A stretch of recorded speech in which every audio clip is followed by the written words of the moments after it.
Bonsoir, bienvenue, nous sommes en direct, nous sommes mardi, si mes souvenirs sont bons. Oui, bien sûr, on est en direct sur NCI, la première chaîne de télévision privée de Côte d'Ivoire.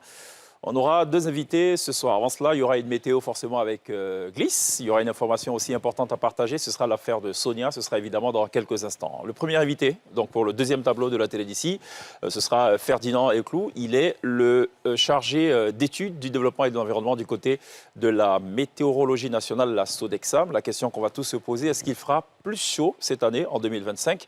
C'est du moins la prévision de la météo officielle du côté de l'agence officielle britannique en charge de questions météorologiques. Il paraît qu'on connaîtra des pics de chaleur les plus importantes par rapport à la période pré-industrielle, c'est-à-dire avant 1850-1900. Pour être plus précis dans la chronologie. Avec lui, on va se poser la question de savoir est-ce que la Côte d'Ivoire sera en reste ou pas. Il nous donnera évidemment toutes les informations et toutes les précautions, j'imagine, à prendre. L'autre invité, ce sera dans le troisième tableau, c'est Moussa Diarra, président de la Fédération ivoirienne de basketball. On va s'attarder un temps soit peu sur le bilan de 2024, mais surtout se projeter sur ce qui va se faire d'important cette année 2025, avec d'importantes échéances qui sont annoncées s'agissant du basketball national. Voilà planter le décor. Bonsoir. Bienvenue. Ce programme vous est présenté par l'ONACI Online.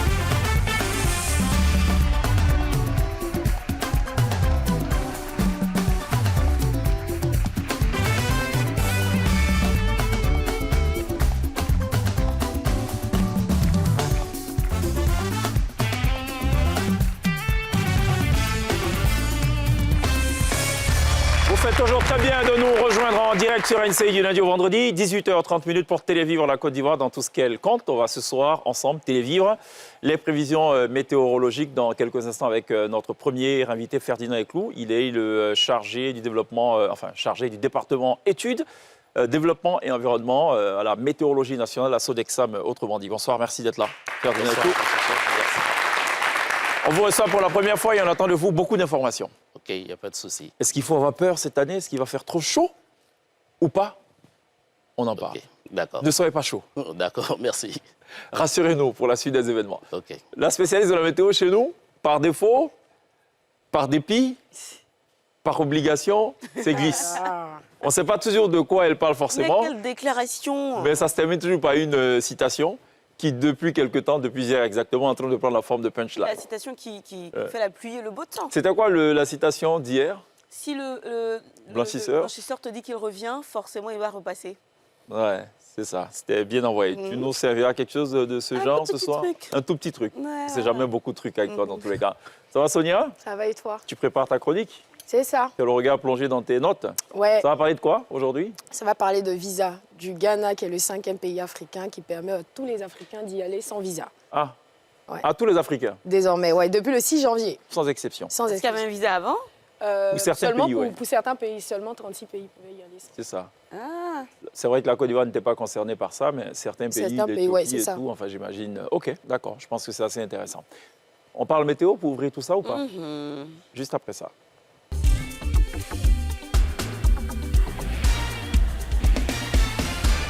Yes. Alors, la petite météo de ce soir va tourner autour de la planète humour. Alors, 3 des stand-uppers les plus actifs en Côte d'Ivoire ont décidé cette année, en 2025, de nous proposer non pas forcément des one-man shows, mais des activités qui sont fort intéressantes, des activités dans le social, par exemple. La toute première d'entre elles, c'est Priscille la dégameuse. Je suis tombée sur une affiche qui invitait la presse à une conférence de presse pour ce samedi.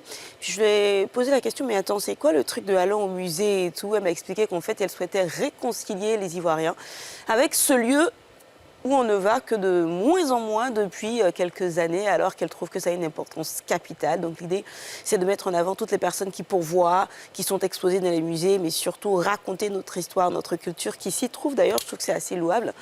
Et pour encourager les Ivoiriens justement à suivre cet événement qui est prévu pour le mois de mars à l'Hôtel Ivoire, elle a commencé des petits teasers, des sortes de mini-teasers que je vous propose de regarder.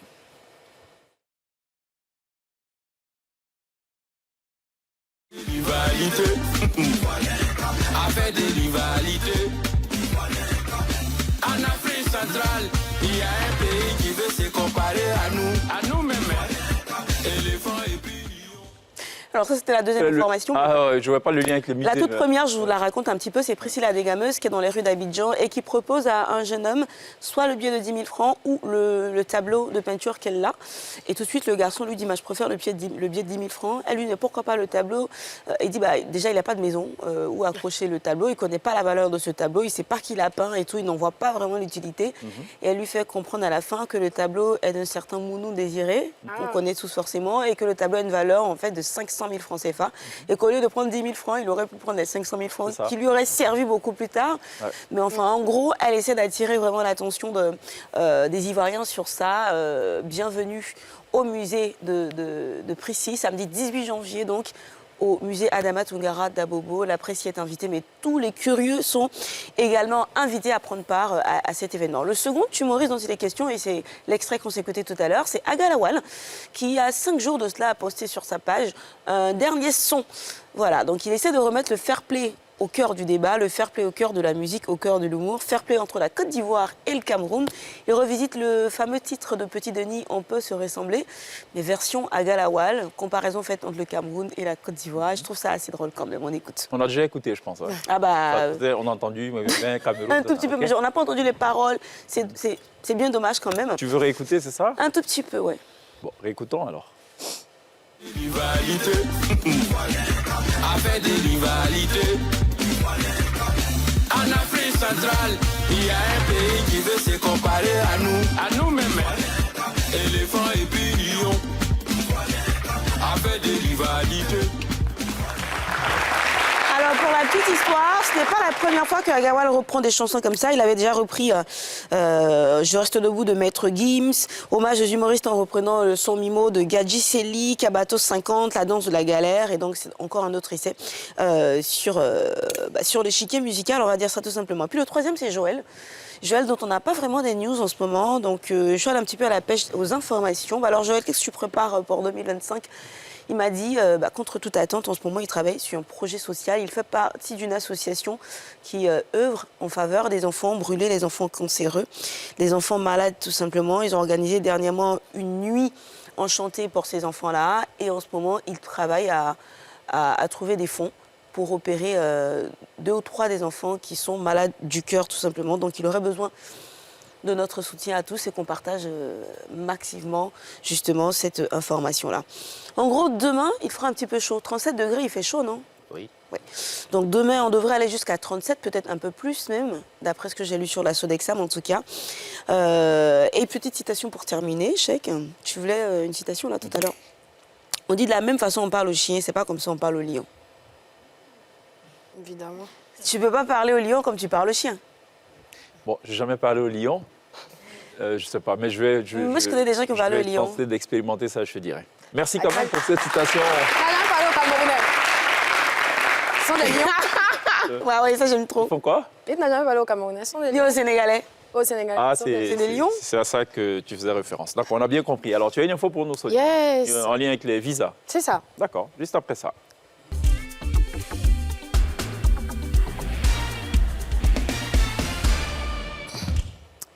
Alors, le 3 janvier 2025, l'ex-président du Ghana, Nana Akufo, a pris une décision marquante. Les ressortissants de tous les pays africains peuvent désormais entrer au Ghana sans visa, quel que soit le type de séjour, à partir du 6 janvier 2025.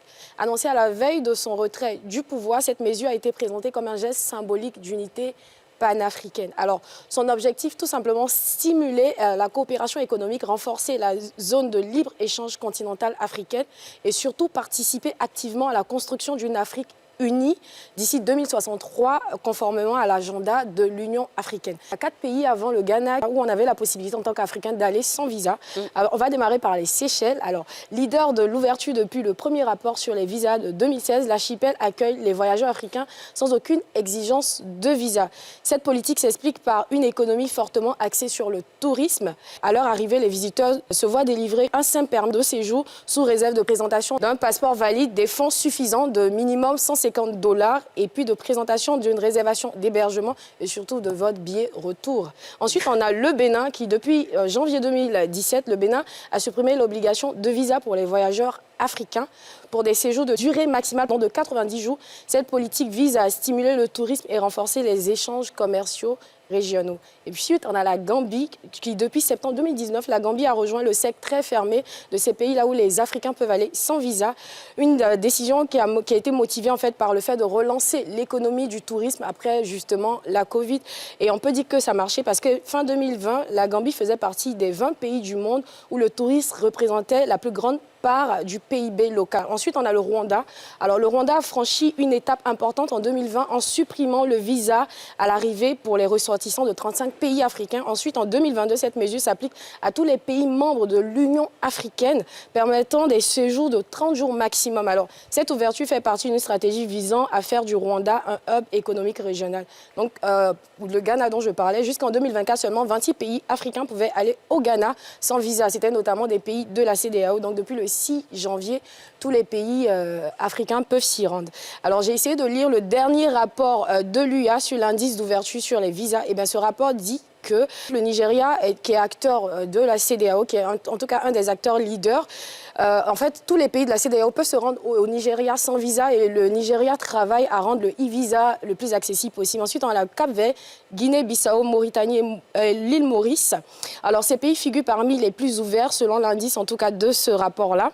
Mais leur politique reste souvent ciblée sur certaines régions ou communautés économiques. D'après ce même rapport, certains pays sont encore un tout petit peu, beaucoup fermés. On retrouve la République démocratique du Congo, le Kenya, l'Algérie, l'Égypte. Alors, ces États imposent des conditions strictes de visa avec des démarches longues et coûteuses, freinant ainsi les échanges intercontinentaux, mais surtout rendent difficiles les visites dans leur pays. La Côte d'Ivoire, je pense qu'on devrait copier, mais surtout, j'espère que nos compagnies africaines vont revoir leur prix. Parce qu'en vrai, on a du mal à visiter l'Afrique parce que ça coûte cher. Ça, c'est l'avis de Sonia. Ça, c'est ça, je dis que moi. J'espère qu'après, tu vois, nos donc, compagnies locales. C'était les informations factuelles. C'était les informations. Et après, la fin, c'est l'avis de Sonia. C'est l'avis de Sonia. Merci pour l'avis de Sonia et les informations factuelles du début. On va parler météo à présent. On a avec nous Ferdinand Eclou. Je rappelle qu'il est le chef du département études, développement et environnement à la météorologie nationale, la SODEXAM, autrement dit. Est-ce qu'il va faire vraiment chaud, très chaud, cette année? Et cette année, la tendance se dessine déjà avec ce mois de janvier où on observe des températures qui sont un peu élevées. Mais je peux dire que ce n'est pas encore la période où nous avons les pics de chaleur. Parce que les pics de chaleur en Côte d'Ivoire sont obtenus dans les mois de février et de mars. Donc c'est au cours de ces 2 mois-là que nous avons les fortes températures. Et quand on parlait de pic, on devrait atteindre quelle température? Oui, cela dépend de la zone où vous vous trouvez. C'est-à-dire, au niveau de la Côte d'Ivoire, le régime de température n'est pas linéaire. C'est-à-dire, du sud, du littoral jusqu'au nord du pays, nous avons des variations. C'est cela. Donc, ces variations vont s'expliquer un peu par le type de temps qu'il fait dans ces régions. Présentement, nous sommes la Côte d'Ivoire, je dirais, la moitié, le nord et la bande centrale est sous les vents d'harmattan. Mais tandis que le littoral subit, je dirais, le balancement entre les vents marins et les vents continentaux, qui sont les vents d'harmattan. C'est cela. Donc au niveau du nord, on a des pics de température qui sont beaucoup plus importants. Tandis qu'au sud, ici, on a des températures qui tournent, je dirais, qui tournent autour de 37, 38. Mais quand vous allez vers le nord, les températures sont beaucoup plus élevées. Alors, à date, est-ce qu'on peut quand même se projeter sur la température qu'il fera en mars et en avril, par exemple? Oui, puisque au niveau de la SODEXAM, nous avons des données climatologiques. Donc, ces données climatologiques sont des informations sur le temps. Donc, pour qu'on puisse parler, par exemple, de normal climatologique, il faut étudier le temps sur environ 30 ans. 30 ans, qui est la moyenne, qui est donnée par l'Organisation météorologique mondiale. Donc, en regardant ces différentes statistiques, les calculs qui sont faits, on remarque qu'en Côte d'Ivoire, pendant les mois de mars, pour la région littorale, les températures montent jusqu'à 37 degrés, 38.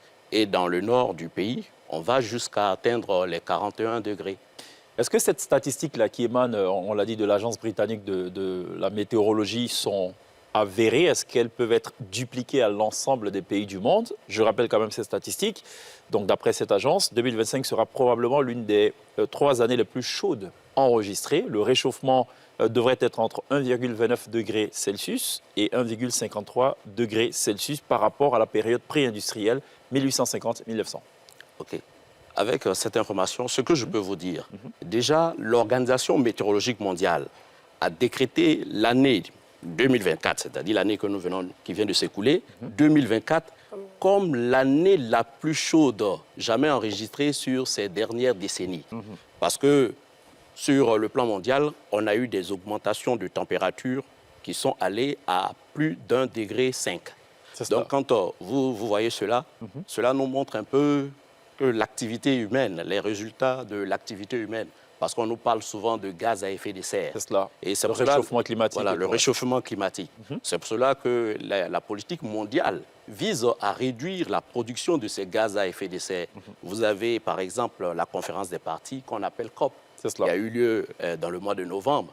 Donc, ça a pour objectif de permettre aux pays de respecter les accords qui sont pris pour pouvoir réduire les gaz à effet de serre et leurs effets. Voilà, et leurs effets au niveau de notre atmosphère. Est-ce qu'on est beaucoup plus exposé? Peut-être pour reprendre la question de Cheikh qui parlait de est-ce que vos prévisions sont duplicables ou dupliquées à tous les autres pays? Est-ce que les pays africains, les pays subsahariens sont plus exposés que les pays européens et le reste du monde, par exemple?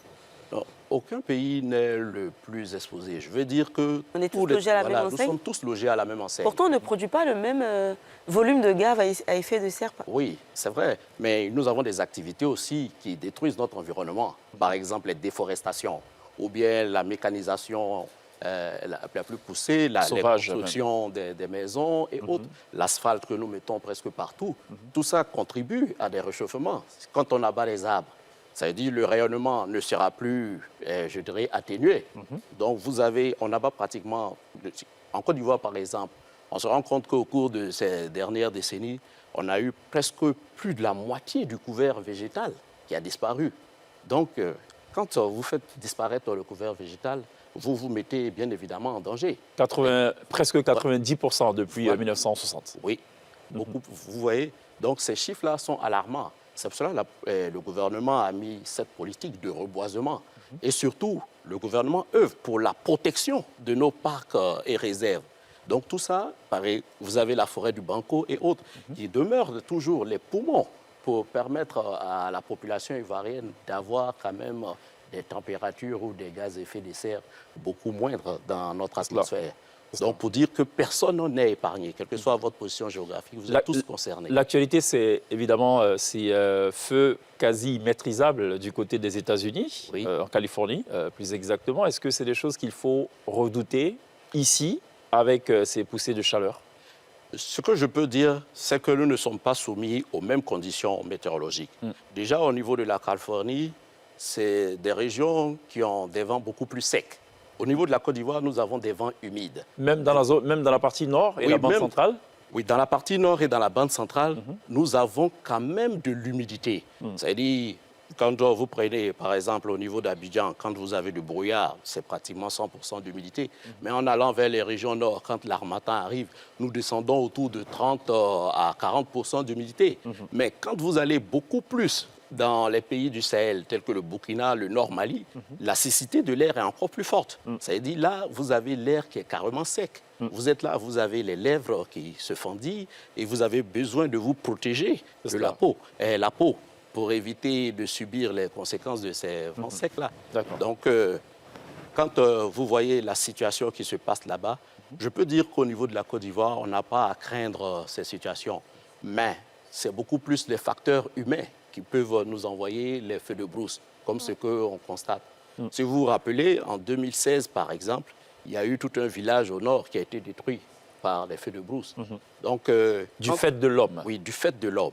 Voilà, du fait de l'homme, parce que c'est vrai qu'il peut y avoir aussi des foudroiements qui peuvent déclencher les feux, mais c'est des phénomènes vraiment rares dans nos pays. Et comme je le disais, parce que nous avons ici un taux d'humidité qui est assez important. Donc, cela freine un peu ces propagations de feux de brousse. Alors, quid du reste de l'année, puisqu'on a parlé des pics, c'est en février, c'est en mars. Les choses devraient peut-être se tasser un peu après, ou pas? Alors, après cette période-là, nous avons un retour progressif des pluies. C'est-à-dire, courant le mois courant avril, vous avez un retour progressif des pluies. Donc, ces pluies-là auront pour effet d'atténuer un peu ces hausses des températures. Donc, quand vous avez peut-être le matin l'insolation qui peut faire qu'on peut avoir des températures un peu élevées, mais au cours de la soirée, lorsque vous avez un orage qui passe, on subit tout un refroidissement au niveau de notre atmosphère. C'est cela. Voilà. Des orages qu'il faut peut-être craindre aussi, n'est-ce pas? Oui. Parce que l'année dernière, on a dit qu'on allait avoir une pluviométrie assez poussée quand même. Oui. Les orages, ce que je peux dire déjà, c'est que quand nous rentrons en saison des pluies, il faut faire attention. Parce que la saison des pluies, c'est la saison des pluies et il pleut pendant cette saison. Vous pouvez avoir, par exemple, en avril, les pluies qui vont débuter. En ce moment, ce n'est pas dangereux parce que vous avez un sol qui est encore sec, qui va maintenant commencer à absorber l'eau. Mais une fois qu'on arrive en courant dans le mois de mai et de juin, nous avons une saturation au niveau du sol. Donc, toutes les pluies qui tombent commencent à ruisseler. Et en ce moment, le danger devient beaucoup plus important. Parlons de situations et de cas pratiques. Il est par exemple déconseillé, pour ce que je sais, de monter sur des toits de maisons, de bâtiments en période de pluie. Oui. Pourquoi? C'est pour éviter d'être foudroyé. Oui, parce que un orage, c'est, je dirais, de l'air ascendant et descendant. C'est-à-dire vous avez de l'air qui monte rapidement et qui descend rapidement. Donc, cela crée des frictions. Donc, ce courant électrique qui est généré peut s'abattre sur vous. C'est pour cela qu'on parle souvent de foudroiement. Et pour cela, il faut éviter les sommets les plus élevés. Et même pour protéger les maisons, on utilise des paratonnerres. C'est cela. Voilà. Non, je Donc, pense qu'il y a quand même un point que j'aimerais qu'on puisse, sur lequel je m'éclairer. C'est que cette année, on a dit par exemple que les pluies là, ont dépassé la période en fait. On s'est dit, avant, est-ce qu'il pleuvait vraiment en novembre? Est-ce qu'il pleuvait en octobre? Est-ce qu'on peut parler aujourd'hui de saison des pluies en Côte d'Ivoire? oui, On a l'impression qu'il pleut là où il ne pleuvait pas par le passé et Ah oui. inversement. On peut toujours parler de saison. C'est vrai qu'il y a une forte variabilité au niveau de notre temps. C'est pour cela que je dirais, le climat mondial parle de réchauffement climatique. Donc, personne n'est à l'abri. Mais au niveau de la Côte d'Ivoire, on a toujours ces saisons avec des variabilités. C'est-à-dire, vous pouvez avoir des décalages de plus une ou 2 semaines, mais cela arrive. Voilà. Comme par exemple, pour cette année, on n'a pas réellement senti cette rupture entre les précipitations, parce qu'il arrive par moments, certaines années, quand nous avons les phénomènes El Niño et autres, qui vont perturber la circulation générale au niveau de l'atmosphère mondiale. Donc, le climat que vous avez dans votre région peut subir des balancements, voilà, quelques perturbations et autres. Et c'est ce qu'on peut avoir avec les températures qui vont augmenter ou les orages qui seront beaucoup plus violents et autres. Sonia. Et j'ai 2 questions. Quand je vous écoute, j'ai l'impression que tout ce qui concerne la météorologie, humainement, on peut rien faire. Donc, il va pleuvoir, il va pleuvoir. Il fera chaud, il fera chaud. On peut pas, en tout cas, là, on ne semble rien pouvoir faire. Qu'est-ce qu'en tant qu'humain, on doit faire pour se protéger? Et deuxième point, est-ce qu'on sait quand est-ce qu'on pourra renverser la balance du réchauffement climatique? Oui. Parce qu'on a recommencé à planter, mais bon, c'est pas demain que ça va pousser, quoi. Oui, mais pour parler déjà de la réaction, c'est pour cela la Sodexam vous fait des bulletins de vigilance météorologique et des bulletins d'alerte. On peut toujours faire quelque chose quand il y a un phénomène, mais ça veut dire se protéger. La vigilance, c'est vous permettre de regarder, de surveiller un peu votre atmosphère, ce qui est en train d'arriver. C'est ce qui va nous permettre, par exemple, quand je vais prendre les personnes du monde agricole, c'est vrai, l'agriculture est vraiment tributaire de l'eau. Mais on arrive à canaliser cela à travers des informations météorologiques. Par exemple, la Sodexam vous donne des informations sur les types de temps qu'il va faire. Donc, les personnes du monde agricole, en se rapprochant de la Sodexam, ont ces informations-là pour pouvoir faire des calages au niveau de leur culture. C'est-à-dire à quel moment jeter vos plants et autres, et comment vous allez irriguer tout cela. On vous porte, la Sodexam porte ces informations météorologiques-là. Gratuitement, bien sûr. Oui, gratuitement, pour parler de ce type d'informations. Et pour le deuxième... Concernant le réchauffement voilà, climatique, concernant... Et, vous pouvez revenir un peu sur votre question. Est-ce qu'on sait à quel moment on pourra renverser la balance? Donc, on ne sera plus réchauffement climatique et tout sera équilibré. Voilà, merci. Pour cela, je peux dire que tout dépendra encore du comportement de l'homme. Je parlais tout à l'heure du comportement de l'homme. Et au niveau mondial, l'Organisation météorologique et bien sûr les Nations Unies font tout pour prendre des décisions au niveau des États les plus pollueurs, de telle sorte qu'ils réduisent leur production de gaz à effet de serre. C'est cela.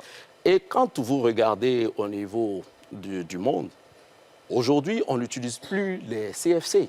Nous sommes passés à de nouveaux gaz qui sont moins gourmands en énergie et qui ne polluent pas comme ces CFC que nous avons eu auparavant. Et au niveau de la Côte d'Ivoire, il y a des résolutions qui sont prises, par exemple par le gouvernement, pour réduire les pollutions CO2 à travers je dirais, les nouvelles infrastructures que nous sommes en train de mettre sur pied.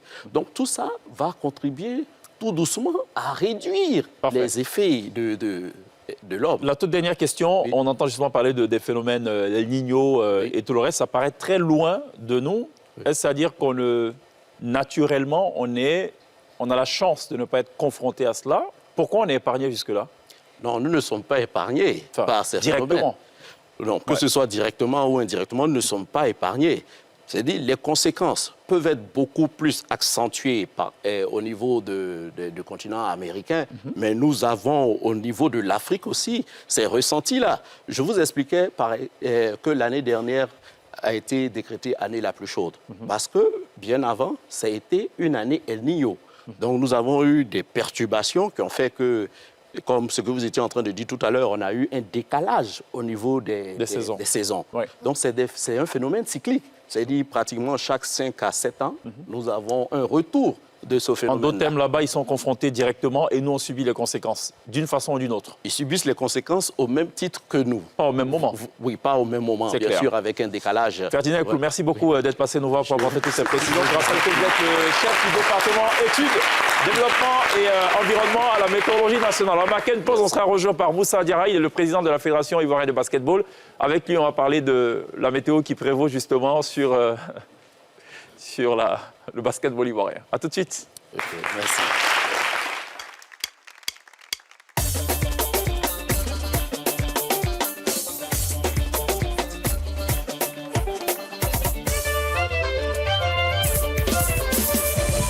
Suivez ce programme avec l'ONACI Online.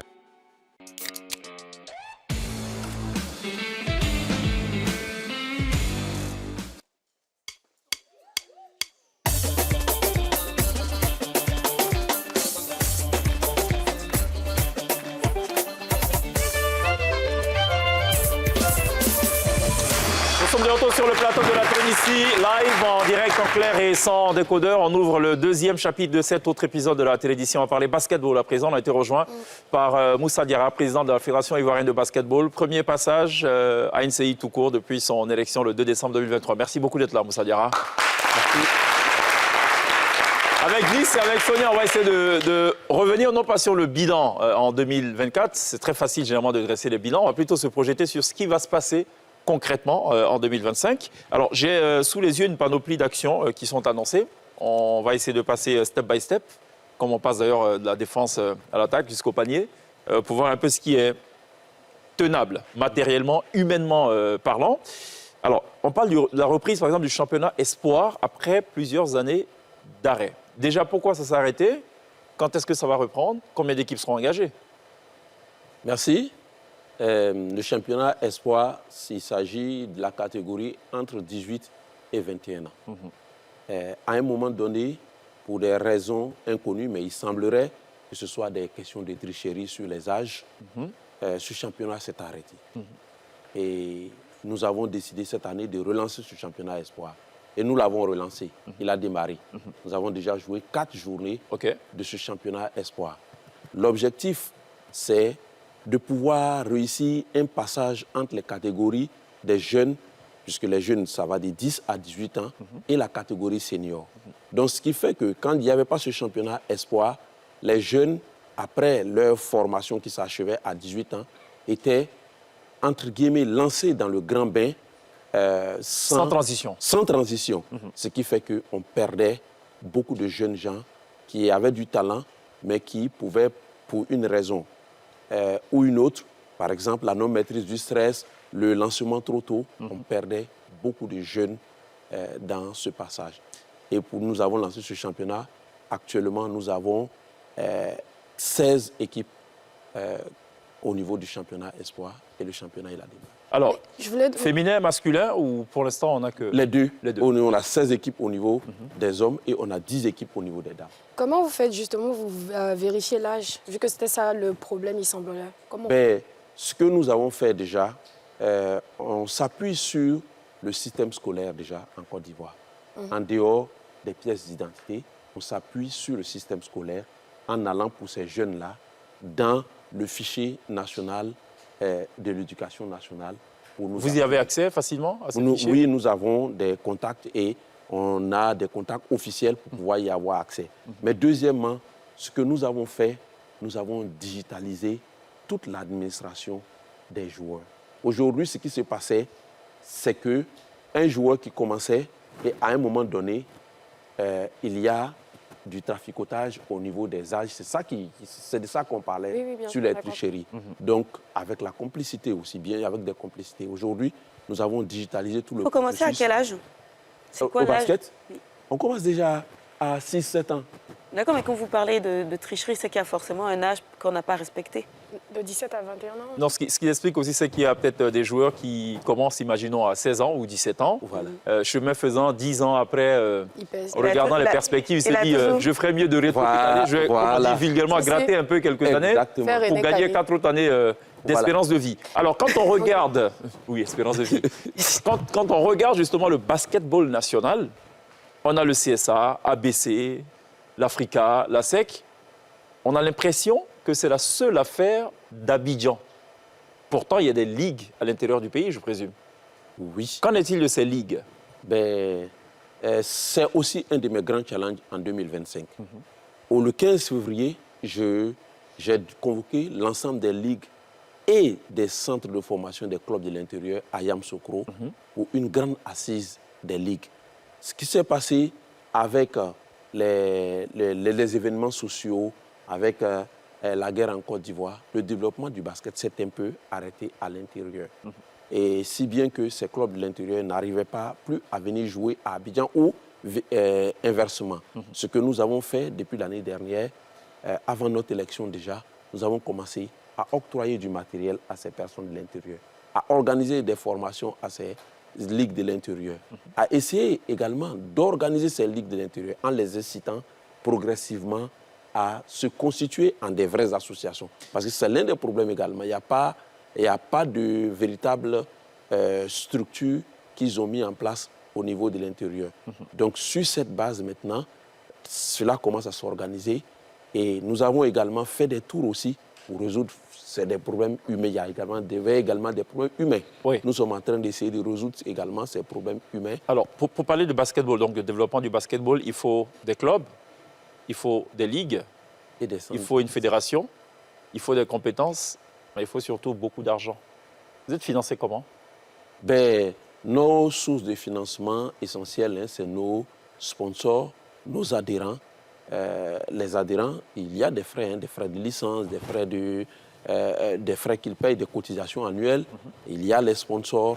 On a essayé quand même de développer pas mal de partenariats. Il y a beaucoup de sponsors? On a quand même des sponsors. Il faut combien pour soutenir ce projet qui est très ambitieux? Il faudrait un budget, oui. De combien? Notre budget, Ouais. il faut dire que l'année dernière, notre budget tournait autour de 500 millions sur le plan local. Que 500 millions. Oui, que 500 millions. Et vous ne peinez pas à les avoir? Rassurez-moi. On a pu boucler notre financement l'année dernière. Est-ce que 500 millions, c'est quand même suffisant pour revivifier le basketball national avec donc ces ligues de l'intérieur, ces ligues de jeunes et tout ce qu'on a cité? Bien jusque-là? sûr que ce n'est pas suffisant, mais il faut y aller progressivement. Nous avons pris une fédération où, au plan local, il y avait beaucoup de choses à faire. Il y avait beaucoup de choses à faire. Aujourd'hui, un basketteur peut faire une carrière professionnelle uniquement en Côte d'Ivoire? Oui, je peux l'affirmer. Je peux même affirmer que Dans aujourd'hui, 500 millions-là? les 500 Non, ça, c'est le millions, budget c'est de la le budget de la fédération. Mais Pas des oui, clubs. mais- Il y a les oui, clubs. mais- Pas des clubs. Pas des Il y a les Ok, clubs. D'accord, donc enfin, 500 millions, c'est vous, hein, ça c'est l'administration en fait. Mais il y a un autre budget où on paie les footballeurs, enfin les basketteurs et tout Oui, ça. ça Non, c'est géré le par les club, clubs. alors, ce que Cheikh a dit, pour faire du basketball, il faut des clubs, il faut des ligues, il faut une fédération. Le club est une association privée. Et donc, il y a les clubs qui ont des budgets de centaines de millions également, qui payent leurs athlètes. La fédération, elle organise les compétitions. Genre, moi, je loue le Palais des Sports chaque week-end. Je mets de la sonorisation, je fais venir du public, je mets tout aux alentours pour que ces clubs puissent s'exprimer. Alors, maintenant, ouais. ces clubs ont des joueurs qu'ils payent à leurs frais. Mais justement, on va rattraper Selon la un balle barème. au banc, la balle de glisse, on ne va pas la laisser tomber. Cette balle, elle est intéressante. Est-ce que la fédération et donc son président ont un droit de regard sur le traitement salarial des joueurs? Est-ce qu'il y a un barème qui est imposé par la fédération? Si oui, est-ce que ce barème il est respecté? Pour l'instant, il n'y a pas de barème qui soit fixé. Avant mon arrivée, le basketball les clubs de basketball n'ont jamais reçu de subvention au niveau des clubs. Donc, ce que nous avons fait pour le premier exercice, nous nous sommes dit, nous recherchons les moyens, les sponsors nous donnent les moyens, essayons de redistribuer ces moyens. Donc, nous avons donné de la subvention aux clubs. À hauteur de combien? Et il y a combien de clubs? Nous avons donné déjà l'année dernière aux clubs de première division. Aux clubs de première division, si vous avez une section féminine et masculine, nous vous donnions 10 millions. Par an? Par an. Si vous avez une section féminine et masculine seulement, nous vous donnions 5 millions. Nous avons fait pour le premier exercice. C'est quelque chose qu'aucun club n'avait déjà eu. En retour, nous sommes en train de préparer un cahier des charges en leur disant à ces clubs-là, on vous apporte de la subvention, mais il va falloir vous conformer à un certain nombre de règles. Et ces règles-là, c'est justement le traitement des athlètes, on va dire le traitement, c'est le traitement salarial, mais également, il faut avoir un staff médical. Il faut avoir un staff médical. La médecine du sport. Voilà, la médecine du sport, il faut avoir un kiné, il faut avoir un médecin, il faut avoir un certain nombre de choses pour que ça va figurer dans le cahier des charges. Dans le cahier des charges. Qui sera mis en route cette année. Cette année, on est encore limite. Cette année, on est encore limite, mais l'année prochaine, à coup sûr. Parce que sur ces choses, c'est des clubs. Il faut se mettre d'accord avec eux. Il faut aller en assemblée générale. Il faut valider ces éléments avec eux. Nous sommes déjà en pleine saison. Il faut dire que nous sommes déjà à la 9e journée au niveau de notre saison 2024-2025. Ça aussi, qui est à cheval sur 2 années calendaires. Oui, il faut le noter. Nous essayons de nous conformer au calendrier international. Et c'est aussi l'un de nos acquis. C'est la première fois également depuis une dizaine d'années que les championnats démarrent au mois de septembre, octobre, novembre. Pour l'instant, sinon les championnats démarraient en janvier, février. Après, il y a la saison des pluies. Nos clubs n'ont pas des infrastructures fermées pour s'entraîner. Ils s'entraînent dehors et cela perturbait énormément la compétitivité. Est-ce qu'il y a un plaidoyer qui est fait auprès du gouvernement pour avoir justement des infrastructures qui soient aux normes? J'aimerais un peu faire une petite comparaison. Et donc, je me mets un peu de votre côté pour faire du plaidoyer aussi. Le Rwanda a son aréna, Dakar a son aréna. Est-ce qu'on peut se prendre à rêver d'un aréna en Côte d'Ivoire? Personnellement, je pense que notre besoin aujourd'hui, ce n'est pas un aréna. Non. Pour moi, le besoin, c'est les infrastructures de proximité. D'accord. Lorsque nous allons finir avec ces infrastructures de proximité, moi, j'aimerais bien avoir une salle à Yopougon, une salle à Bobo, une salle à Koumassi où on peut aller jouer, une salle à Boaké, une salle à Korogo.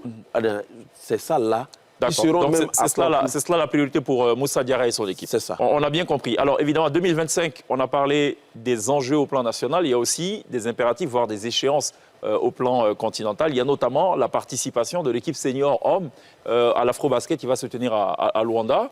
L'objectif, c'est la médaille d'or. Oui. C'est pas trop ambitieux, ça, c'est vrai? Nous sommes, je dirais que ce n'est pas trop ambitieux. Nous étions premier pays africain au niveau du basketball jusqu'à cet été où le Sud-Soudan a fait une belle participation aux Jeux Olympiques. Ils sont passés devant nous. Nous sommes deuxième. Au point de titiller les États-Unis. Nous sommes deuxième. Nous allons à la fenêtre encore en février. Si nous gagnons tous nos matchs, il y a des chances que nous passions devant encore le Sud-Soudan. Nous avons fait jeu égal avec la 5e nation mondiale qui s'appelle la Lituanie au tournoi qualificatif olympique où ils nous ont battus de 3 points dans les dernières minutes. On peut prétendre aujourd'hui gagner valablement. Un peu sans aucune prétention.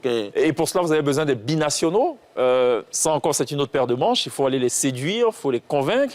Quel est l'argument qu'on met devant pour faire venir ce beau monde? Ben, ils sont, pour l'instant, ils sont intéressés. On a séduit certains. Ils sont d'accord quand vous voyez que Mo Bamba, qui joue en NBA aujourd'hui, a pris son passeport ivoirien, a décidé de jouer pour la sélection ivoirienne.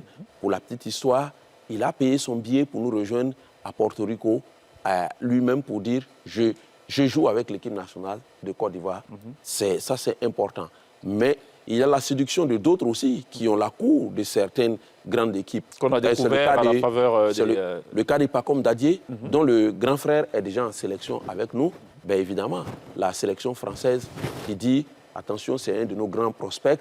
Nous, on ne veut pas le lâcher. Donc, on est à la lutte. Il y a un fight. Voilà, il y a une lutte. Il y a un petit truc aussi que j'ai quand même remarqué avec la Fédération de basket, c'est que j'ai l'impression qu'on avance, mais que la communication ne suit pas toujours forcément. Il fut une année où il y avait les binationaux dont Cheikh parle, qui sont venus des États-Unis et tout. Il y avait une grosse communication autour. Tout le monde s'est intéressé au basketball à un moment. Puis après, silence plat, le silence total. Là, il y a la période dont vous parlez avec Mo Bamba et tout. Ça va commencer aussi. Et puis après, il y a un calme plat. J'ai l'impression que c'est chaud, froid et tout. Qu'il n'y a peut-être pas, je ne sais pas moi, je dis n'importe quoi, à vous de m'éclairer, une communication assez forte derrière aussi pour accompagner cette fédération-là. Parce que c'est un élément à ne surtout pas négliger aussi, la communication derrière. Oui, nous ne négligeons pas la communication autour de ça. Bien au contraire, nous en avons besoin. Et nous avons besoin de l'assistance de tous, comme ce que nous faisons ici aujourd'hui. Nous avons besoin de l'assistance de tous pour communiquer autour de notre discipline, mais également de notre équipe nationale qui a un gros potentiel. On a besoin de Parfait. On va marquer une pause sur ces notes-là. On va à l'appui. Il faut s'oxygéner comme un vrai match de basketball. On y revient. On va encore parler de cette échéance internationale. Comment on appelle ça? C'est le carton. Le carton. Bon, Ouais. fin du premier carton. À tout de suite.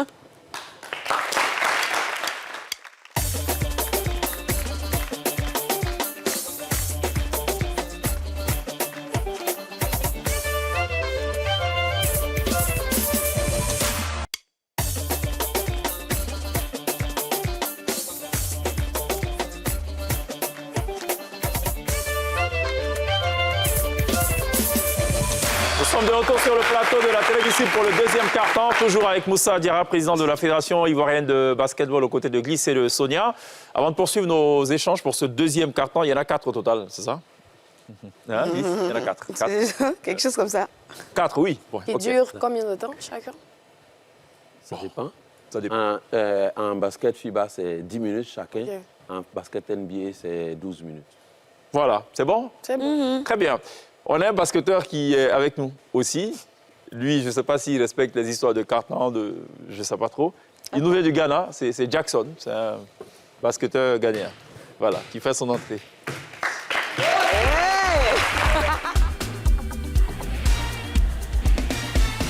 Ça va? Ça, c'est le président de basket là. C'est Lui, ça. il a fini avec ça. Tiens ça. Oh non, il est trop fort. Tu es trop fort. Oh, bonsoir, vous l'avez applaudi pour vous. Voilà. Tu sais, à besoin, my name is Jackson. Tout le monde connaît moi, c'est grand boxeur. Mais boxe là, c'est mon premier travail. Mais mon premier travail, c'est basketball. Ça n'est pas la même chose. Parce que les deux, ils sont premiers, mais il y a un qui est arrivé avant. C'est comme Zumo. Quand Zumo il vient au monde, il y a le premier qui est là, et puis l'autre vient après. Voilà, donc c'est mon premier travail qui est là. Basketball. À Boussois, quand il n'était pas n'est pas fort. Tu sais, basket là, ce n'est pas comme football. Basket, quand tu s'en vas là-bas, on ne joue pas avec pied. Tu vois, non? Maintenant, football là, on joue avec pied, mais on ne joue pas avec main. Si tu prends avec ton main net, le policier va siffler sur toi. Pardon, arbitre, il va siffler sur toi. Et puis il va donner toi contravention. Pardon, il va donner carton loose. Bon, c'est la même chose, arbitre, policier, et tous. Les deux, ils donnent contravention, non? C'est ça. Donc c'est la même chose. Basketball, là, c'est comme ça. Premier jour, je suis arrivé à l'entraînement. Je suis arrivé, je ne connais pas. L'entraîneur, il a donné bon ballon, je suis arrêté. Il dit, Jackson, il faut tapoter. Je dis, ah, coach, là, quand tapoter, pourquoi? Est-ce qu'on est en direct? Il dit, tapoter. Je dis, on n'est pas en direct, on n'a pas sur TikTok, on n'a pas sur Facebook. Tu dis, j'ai la carte tapoter. Après, j'ai dit, mais est-ce qu'on a attaqué le direct? Il dit, non, il faut tapoter, tu tapotes, tu t'en vas, après, tu fais un reverse. quand il a dit de faire reverse là, moi-même j'ai déposé le ballon là, j'ai dit maman de Clisso, bonsoir.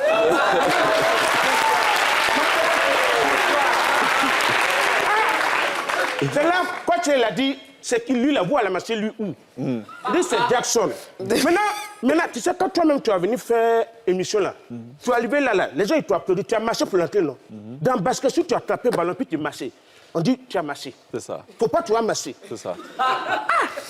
Moi j'ai plein de ballons, je marche, on dit faute. Après le coach, tu dis non, quand tu as le ballon, il ne faut pas bouger, il faut laisser bloquer. Il dit, hey, coach, on a venu jouer parce qu'on n'a pas mis Imo. Hein. On n'a pas mis Imo. On a laissé bloquer comme ça. Bon, j'ai tous ce ballon, vous siffle. Je marche, vous siffle. Arrivé un moment là, moi j'ai commencé à sautiller. J'ai sautillé. Elle dit, hey, ça là, on n'a pas crié son faute aussi, je vais voir. Ah! Maintenant, premier jour, on est parti faire compétition. Tu vois, moi j'étais dans la catégorie Benjamin. Voilà, Benjamin, c'est 12 ans là. Voilà, 12 ans. Parce qu'il y a la catégorie poussin, il y a minime, il y a Benjamin. Moi, c'est tuer le petit là. Il y a senior. Mais il y a une catégorie, vous oubliez. Il faut mettre ça dedans. Catégorie fervier. Ça, c'est quoi ça? Mais, excusez-moi, dans l'ensemble des catégories où il y a poussin, il doit avoir un pervier. Ah, s'il n'a pas, c'est ça, il y a un glosstar. Un glosstar des choses, comment on appelle ça? À Bousson, il y a quoi? Il y a un glosstar de... Il y a un glosstar, c'est un grand philosophe, on lui appelle Pat Chaco. Tu connais lui, non? Il a gagné. C'est lui, il a santé. S'il n'y a pas âme, il n'y a pas 16. C'est comme ça aussi, s'il n'y a pas poussin, il n'y a pas épervier. Donc, vous avez quand même catégorie épervier dedans. C'est ça. Tu comprends? Ouais.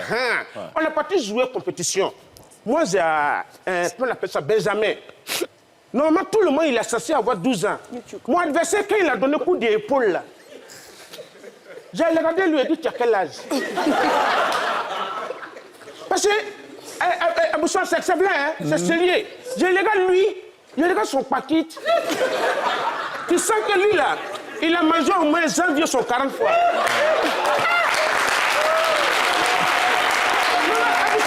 Non, sérieux, je ne comprends pas. On dit catégorie Benjamin. Mais voilà, lui, là, j'ai regardé là, voilà, il a forme de la golie. Il est en forme comme ça. Il a CV partout. Il a CV sur son bouche. Même son propre CV. Il a CV encore dessus. Vraiment, c'est là on a été le jouer. Puis mon coach, il a dit, oh, Jackson, what's up?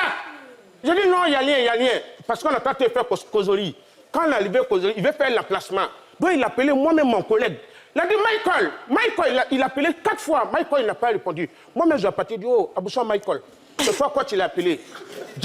Michael lui-même là, c'est pas son vrai nom.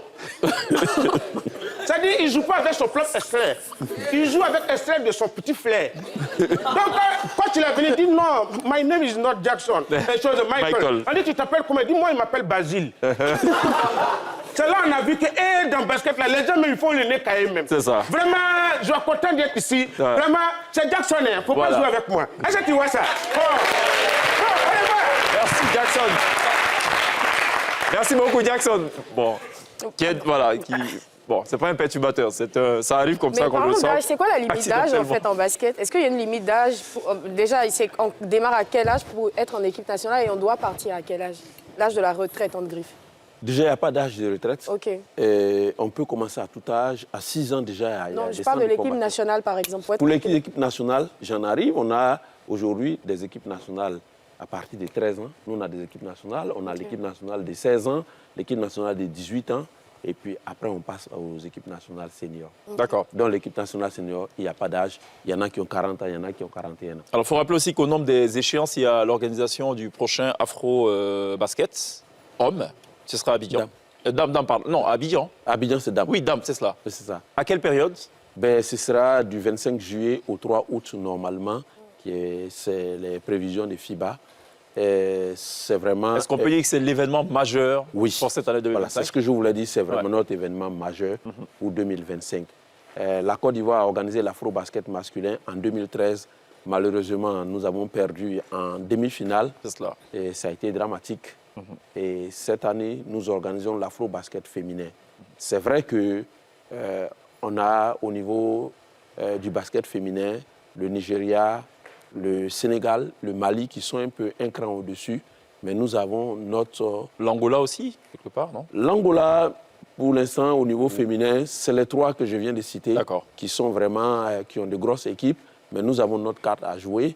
Nous avons décidé d'organiser cet événement. Nous avons fait le tour de nos joueuses et nous pensons pouvoir avoir une bonne équipe pour cette compétition. Et on vise, imagine, donc la médaille d'or.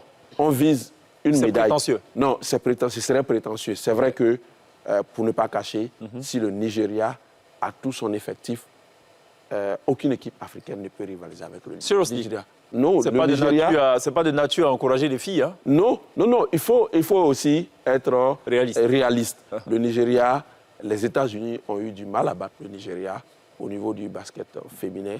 Elles ont, on va dire, toutes ces filles sont généralement, elles viennent des États-Unis. Ils ont une grosse équipe.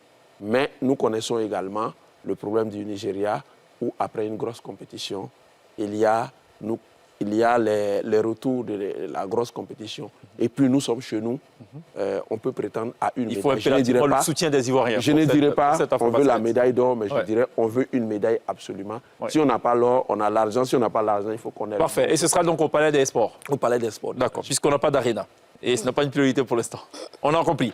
Rapidement, au pas de course, vraiment, on va parler un peu de la gouvernance quand même, ce qui est prévu. Alors, vous prévoyez de modifier les règlements généraux des compétitions. C'est ça. Quel est le problème? Alors, 30 secondes. Ces règlements généraux des compétitions, c'est des règlements qui sont, on va dire, comme les statuts que nous venons de modifier. Nous venons de passer en Assemblée générale.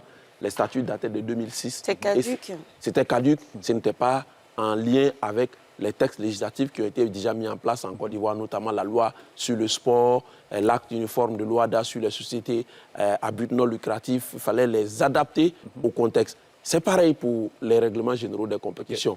Il y a des choses là-dedans, dans ces règlements généraux des compétitions, qui étaient bien faits en son temps, mais aujourd'hui... Il faut adapter. Il faut et peut-être tenir compte aussi des exigences au plan international, j'imagine. Exactement. Très bien. Vous prévoyez aussi la formation des dirigeants de clubs? Oui. Pourquoi? Ils sont mal formés?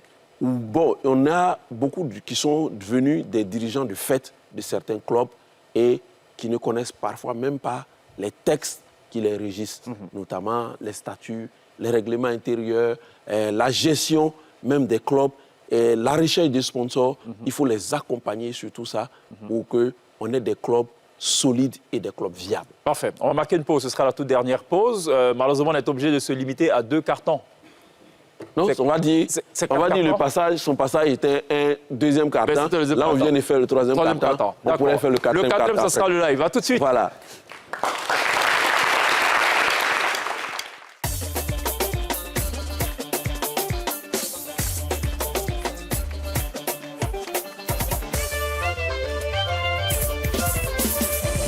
Suivez ce programme avec l'ONACI Online. Vous faites toujours très bien de le faire tous les soirs du lundi au vendredi, dès 18h30. On a parlé basketball avec beaucoup de plaisir avec Moussa Diarra, président de la Fédération ivoirienne de basketball.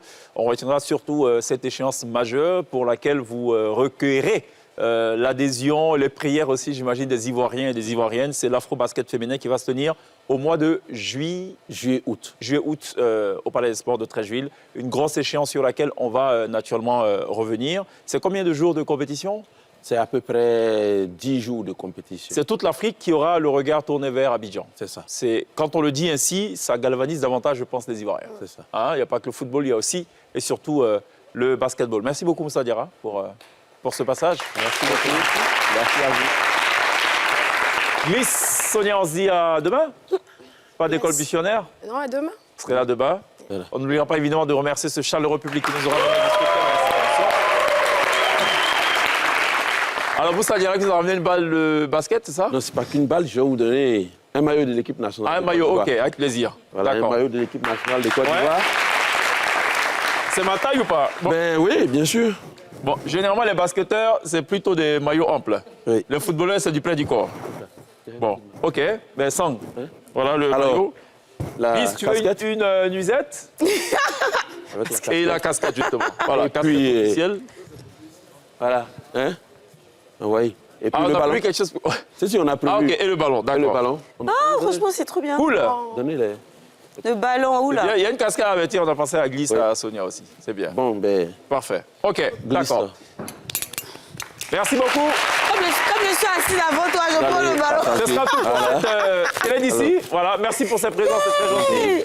Sans aucune forme de transition, on va se tourner vers la scène de la télé d'ici pour le 4e et dernier quart-temps de cette émission en partie dédiée au basketball ivoirien. On se retrouve demain. D'ici là, Take care. take care.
Ce programme vous a été présenté par l'ONACI Online.